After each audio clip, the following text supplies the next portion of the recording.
Hello and welcome. This is India Global. I'm Gauri Dwivedi. This show gets you all the stories that matter in the first 30 minutes. But first up, let's get you the headlines we're tracking.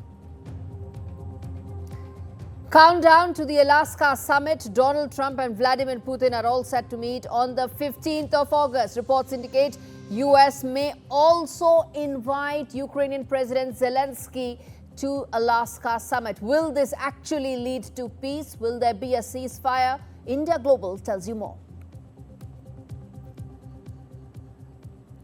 Pakistan Army Chief Asim Munir is in US in his second trip in as many months, and from US he hits out with fresh nuclear threat on American soil. What you hear from Asim Munir is a nuclear threat. He says we will take down half the world with it. We'll tell you why that is laughable at many levels. India-Pakistan to hold separate naval drills in the Arabian Sea. The first since Operation Sindoor. The two drills will be held 50 nautical miles apart. Chip giants NVIDIA and AMD to pay 15% of their China revenues to America amidst growing tariff threats that US President Donald Trump is hitting out at tech companies. And after Mumbai, EV giant Tesla now drives into New Delhi, and the Delhi showroom will be located at Walmart in AeroCity. Kashmiri girl, 10-year-old Kashmiri girl, Atika Mir, makes waves in international motorsport. An Indian woman in Formula One. Wait could end soon.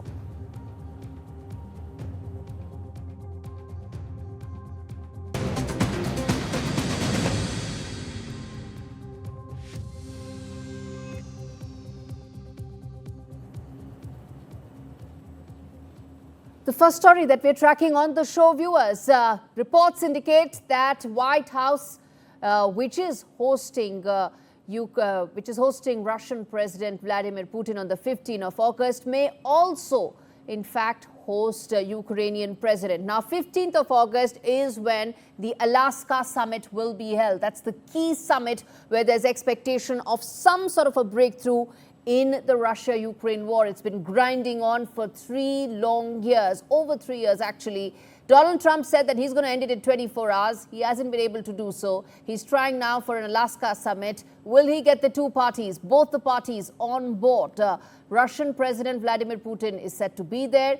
Will Ukrainian President also come to the Alaska summit is the key question. There's been a lot of hesitation from Donald Trump's side, but his European allies were wanting that he should invite the other party as well. US appears to be seriously considering Russia's concerns. For the very first time, this is being thought about, that what Russia has been saying all along in terms of the specific threats it has faced and the reason why it feels this war it had to start. Donald Trump is actually paying heed to that. Let's move ahead. Let's tell you the other important aspect. No truce unless the deal suits Russia's interest. Now, this is something that is almost beginning to look like that this is favoring the Russian side.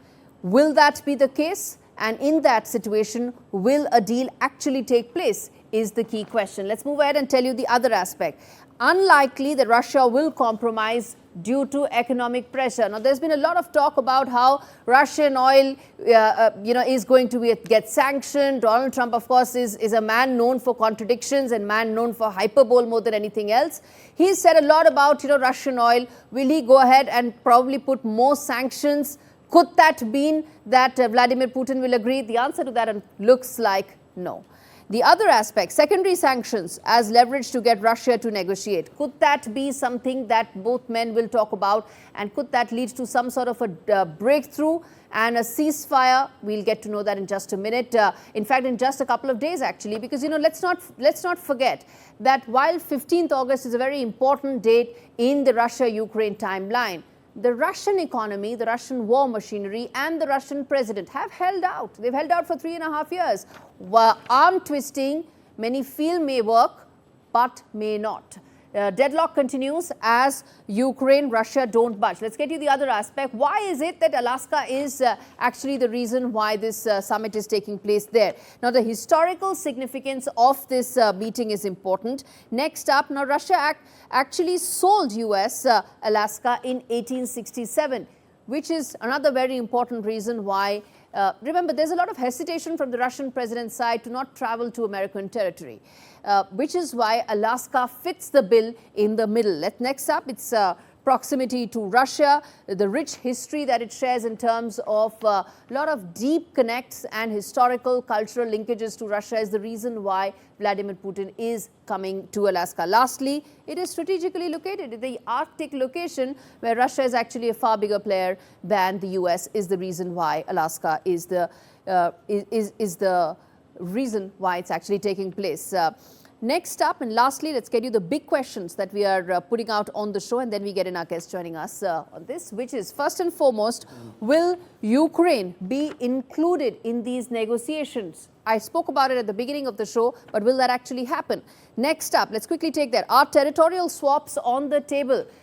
There's been a lot of territory that has exchanged hands. Could territory swapping really be the big possible way to end this? Next up, what kinds of security guarantees will Ukraine receive? Will there actually be any security guarantees? Donald Trump has said, no, you got to pay for your own security. And that's really been the reason why this war has been continuing. Will that change? Lastly, how will EU and NATO factor into these discussions? Well, that's a question that most of EU and NATO also is looking, hopefully, to get some answers to. They don't have it because Donald Trump feels that he doesn't want anybody else to be part of these negotiations except the two men. Will that be a reason why this may not happen? Let's get in our guest joining us, Mr. Vakmare, joining us live to talk more on this.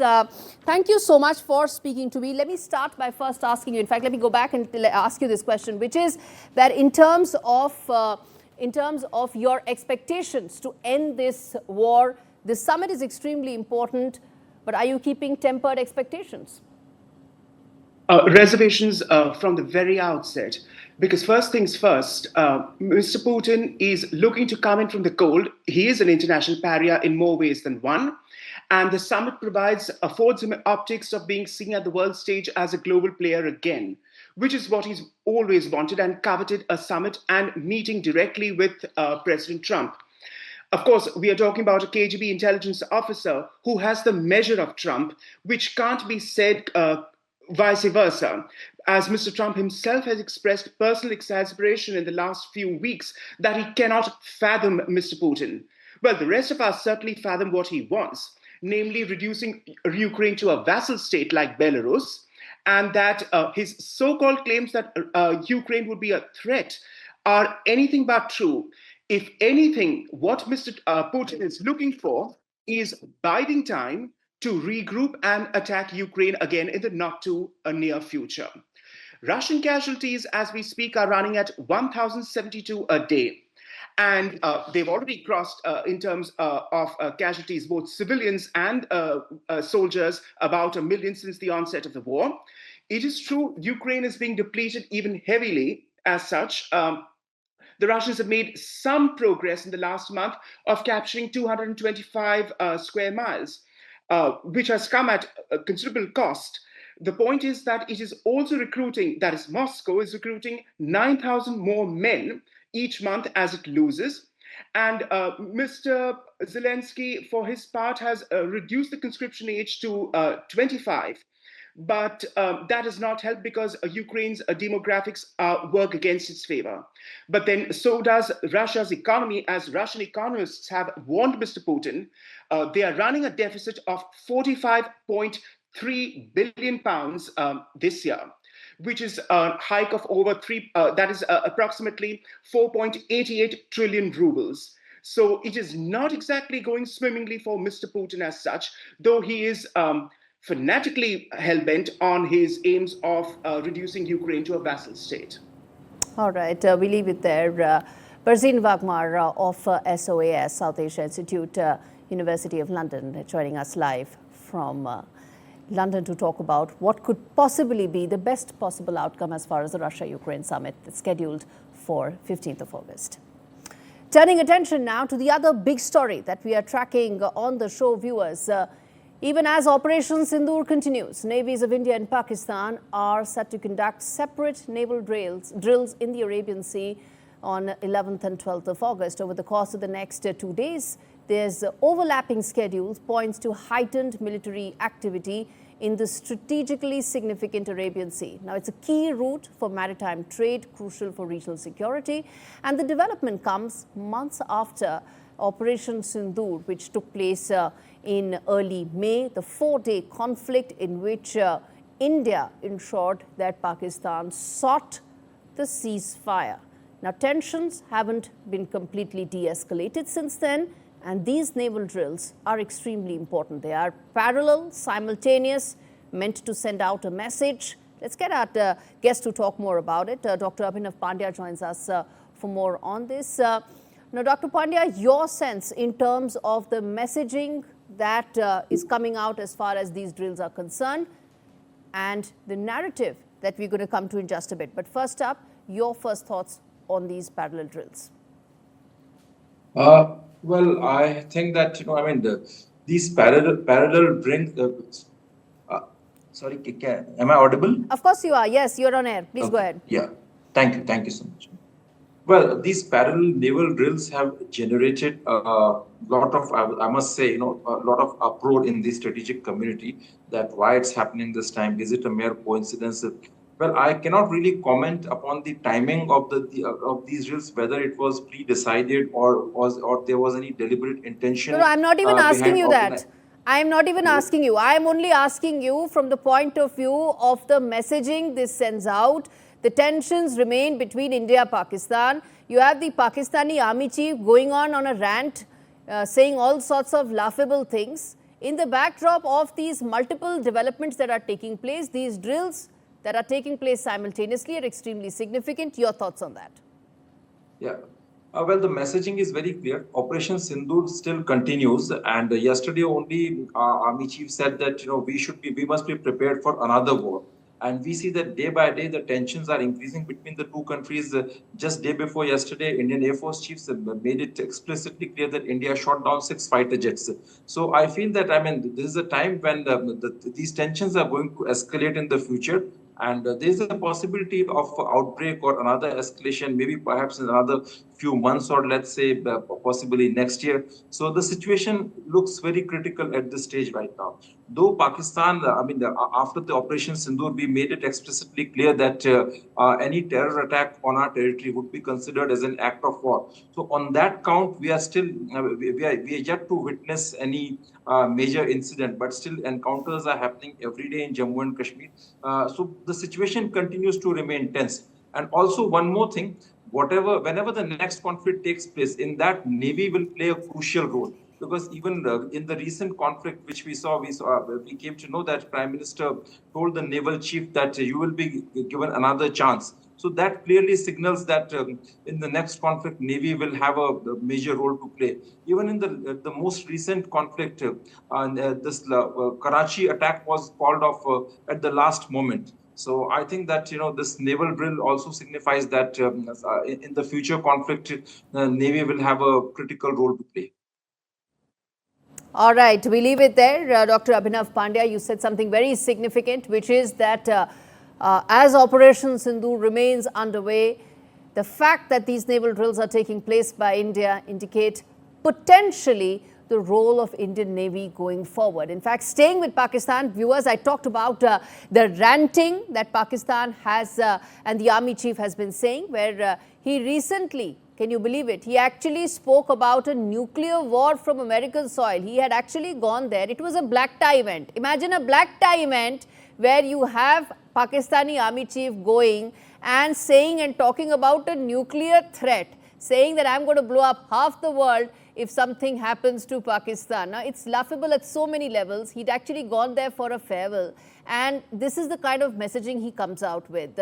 These remarks were the first nuclear threats that were thrown and that were actually known to have ever been delivered from US soil against a third country. As I said, one can either dismiss it as a rant from the Pakistani army chief, or if one were to decode it, you can understand the sinister play that Pakistanis really are looking at. Let's get in my colleague Mohammad Ghazali joining us live for more on this. Now, Ghazali, as we've been telling our viewers, imagine a black tie event where it's a farewell event where you've actually gone, and what you come out and talk about is a nuclear threat on American soil against a third country. This is what the Pakistani army chief has actually said. What are your sources telling you about Asim Muni's latest rant?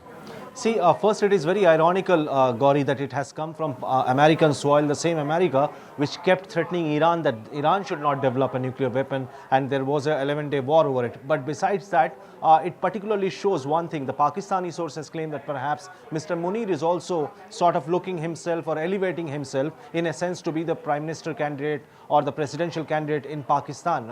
He also remarked He also made a remarks there saying that perhaps the security and politics should not be left aside and it should not be just left to the politicians. But besides that, he made some very anti-India rabid remarks, the same jugular vein remarks which he made before the Operation Sindoor in an event in US and yet again back in Pakistan, and the same kind of remarks that will take down half the world if we are at threat. We can manage India with 10 missiles and we have plenty of missiles, and also trying to boast of the relations between US and Pakistan as far as the security is concerned. All right, we leave it there. Mohammad Ghazali joining us live to talk more about the rant that Pakistani army chief really gave. Well, viewers, on that note, a quick break. We return on the other side of India Global with more stories, including what is it that chip giants now have to do in the wake of growing Trump tariffs that are being levied on them. We come back and talk more on that.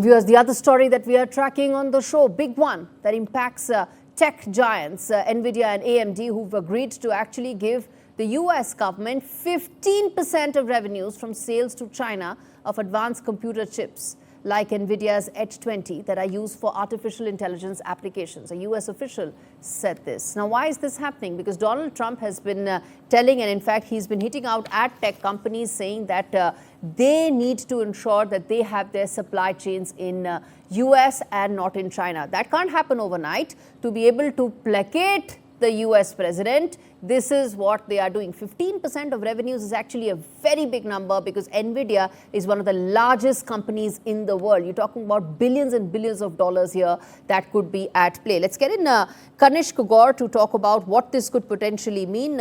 He's a CEO of Athenian Tech and someone whom will try and get answers to what does this mean in terms of the pressure that he's exerting. What do you see are the reasons why this pressure is being exerted by Donald Trump? And could this actually placate him? 15% is a very large number.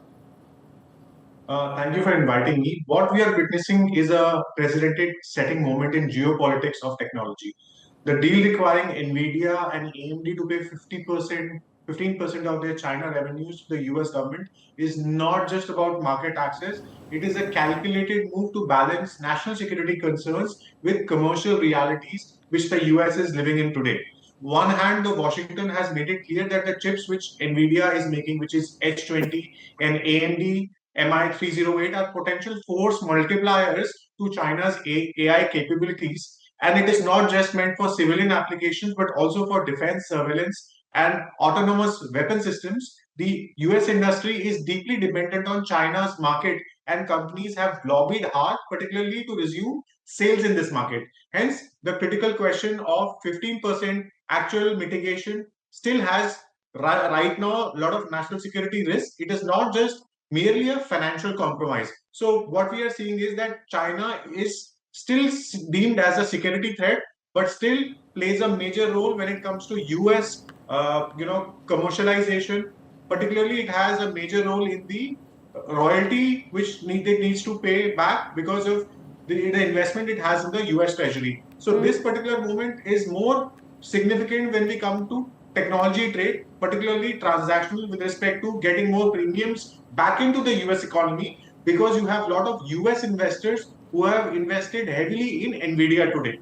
Now, if you look at it from an India standpoint, it is more of a strategic alert where two global giants are basically fighting the battle when it comes to supply of these technologies. And today, basically, US and China are controlling this market, and purely this is market force, and they're trying to basically shape the geopolitics and the security imperative and control the market entry perspective. So India needs to develop its own indigenous capability and build on its own supply chain, not just rely on the US at this point of time. All right. We leave it there. Thanks much for giving us that perspective. Well, viewers, when you think of Formula One, you think of a bunch of men zooming close to 400 kilometers per hour through racetracks across the world. Women are either in the pit or in the stands, never on the track. But that is set to change as the F1 Academy has opened its doors to 3 young girls with the vision of putting them on the track to race with the men in the next few years. And one of them is actually India's Atika Amir. I want to play out this report, viewers, that tells you just how much things have changed and just how much this is about India going global. I'm a female carter, and I'm 10 years old, and I'm from India.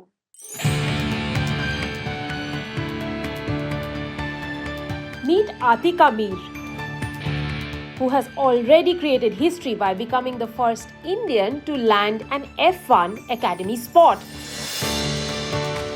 And that means that the kart racer is being supported by Formula One to hone her skills.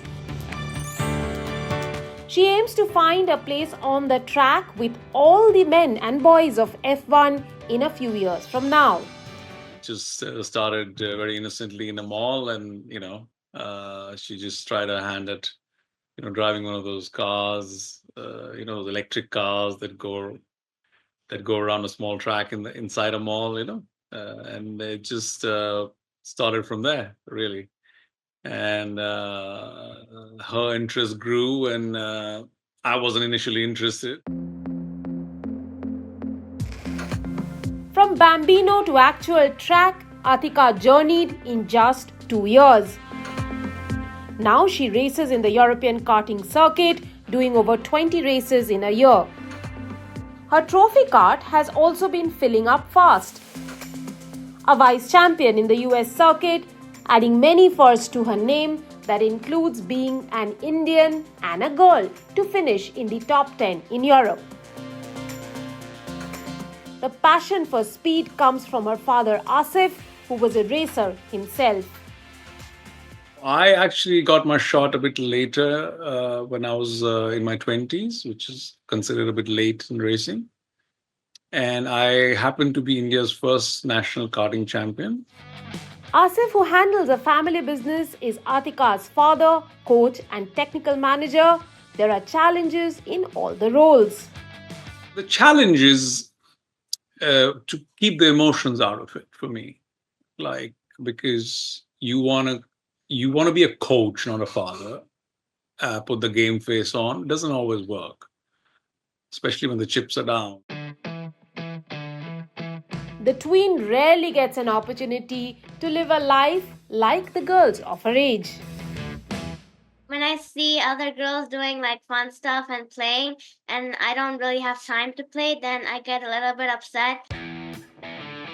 Atika knows that journey from karting to F1 is long, because first she has to enter F4 by the time she is 15 years old, and then upwards onto the elite league. My message to all the girls out there is to believe in yourself, find a passion, dream it, follow it, work hard on it, never give up, and don't let anyone tell you that you can't do it.